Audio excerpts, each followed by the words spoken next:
Hi, my name is Crystal Nelson and I'm an ergonomist at Alter Ergo. Today I'm going to be talking to you about carpal tunnel syndrome and how that is affected by ergonomics and good positioning. So what is carpal tunnel syndrome? So that is something that affects our median nerve at the point of our wrist. So there is a sheath that goes around our wrist, and passing through that sheath is ligaments, tendons, our median nerve, and some bones as well. The area where everything passes through is called the carpal tunnel. So let's say when those ligaments become swollen, then they press on the median nerve. So when the median nerve is compressed, then we start to feel sensations in our hand.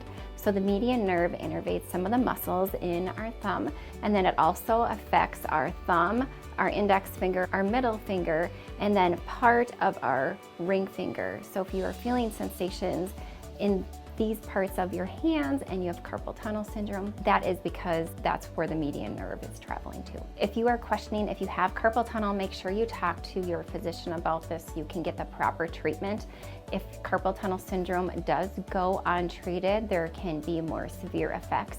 So getting treatment sooner rather than later is incredibly important. So today I'll be going over some ergonomic considerations to put into place throughout your day to reduce your risk of carpal tunnel, or maybe you have recently received a diagnosis of carpal tunnel syndrome and you want to correct the situation within your life. So let's get started with those. The first thing to consider is to make sure your hands are in a neutral position. So this comes into play in all areas of your life.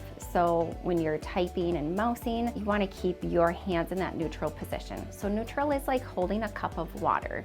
So you don't want to turn it to the side, it'll spill out. You don't want to turn it this way, the cup will spill out on the other side. So neutral position is holding a cup of water. The more frequently you can be in this position, the better it is for your wrist and your arms to reduce your risk of carpal tunnel syndrome. Having an ergonomic keyboard that is in a position where it is inclined, having a mouse to be more upright is beneficial. When you're driving, even think about where your hands are placed on the steering wheel so you don't have your hand up above and then you're creating a tight position at your wrist. If you have your hands down low, that can create an awkward posture as well. Even when you're sleeping at night, be mindful of where you rest your hands as you fall asleep.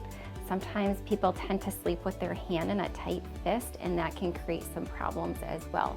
So any areas where you can consider your wrist and how it is in a position, be mindful of it being more neutral. Even when you hold your cell phone as well, try not to crank your hand inward and try to have both hands in that neutral position. When considering a neutral wrist position, I wanted to talk a little bit more about what this looks like for office workers, because it is so easy to move our hands into a pronated position when we're typing. So in order to correct our neutral position for office workers is to get the keyboard to be a little bit more upright like this, and a mouse to be more upright as well. The goal is to keep your wrist neutral and your wrist free floating. So this is why this keyboard would be perfect to allow that neutral position. Another option that I see is people resting their wrists or arms on a hard or a soft surface. So having a gel wrist pad is not always the best solution if the gel pad is right on your wrist, because that will press on the soft tissues where your carpal tunnel lies. If you have a keyboard like this that has a wrist rest built into it, be mindful of where your hand lies within this space.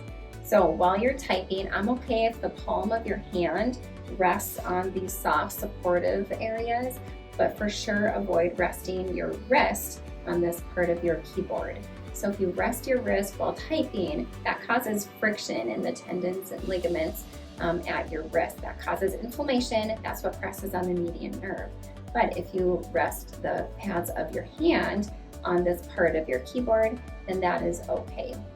Best case scenario is just to make sure your hands are elevated and you're not resting any part of the soft tissues of your hand or wrist on any supports where your keyboard lies. The second thing to consider is to reduce your hand force. So what I'm trying to say is to make sure that you're not squeezing things too tightly.